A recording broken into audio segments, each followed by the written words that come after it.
Welcome to NACD BoardVision, where leading boardroom advisors, governance professionals, and seasoned directors discuss critical issues related to your responsibilities in the boardroom. Hi, I'm Steve Kalan, and welcome to BoardVision.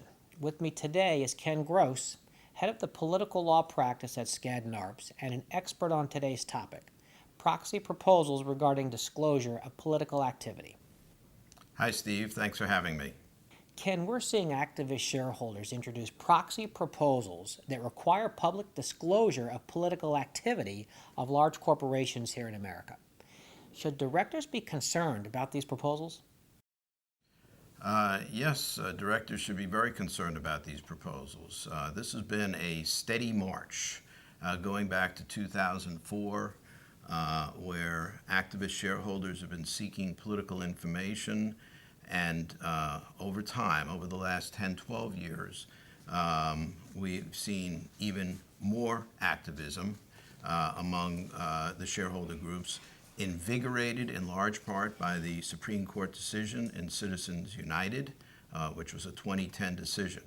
Both the depth and breadth of these requests have increased significantly in the last few years. And when I say that, I mean the depth, meaning that they have started out with maybe looking at 10, 12 companies, and now they're targeting as many as the top 300 Fortune 300 companies.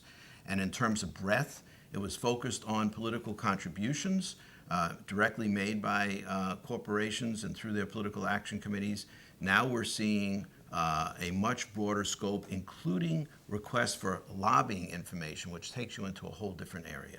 Under lobbying expenditures, there's no limit on how much a company may spend on lobbying, but they want to know how much is being spent. Now, it's true that a company is disclosing federal lobbying to the House and Senate, and at the state level generally to a lobby disclosure entity or a Secretary of State, and they want to see that. But a lot of states and the federal government don't require the disclosure of grassroots lobbying. They want to know about grassroots lobbying. That's a hot topic.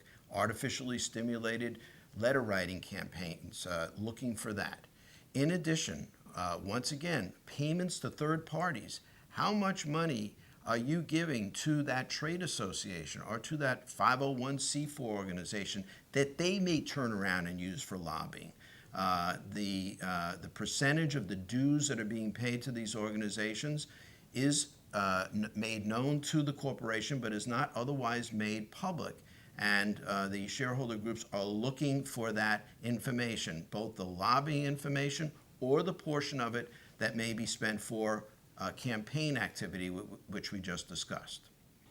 Well, you're right, Ken. The amount of disclosures has increased dramatically for public companies. All directors should know this, that their company may be asked to report who's making these decisions about campaign contributions and lobbying expenses and why they're making them. Now, separately, regarding pay-to-play, the timing and size of political contributions carries the risk of being labeled pay-to-play. There must be some basic policies companies can implement to avoid this appearance when they're actively pursuing business from public entities.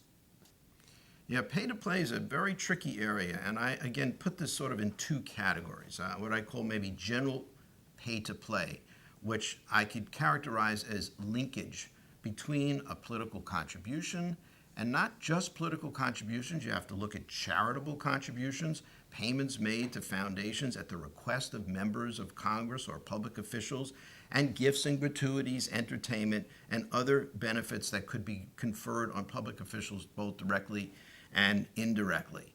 And the timing and the scope and amount of these payments is something that has to be overseen at some level. Recently, we had an investigation of over 30 corporations by the Office of Congressional Ethics. They were focusing on members of Congress, but corporations got caught up in it as donors for campaign contributions made in and around the vote in Congress over the Dodd-Frank legislation. Money coming in over the transom, under the transom, right around the timing of the vote.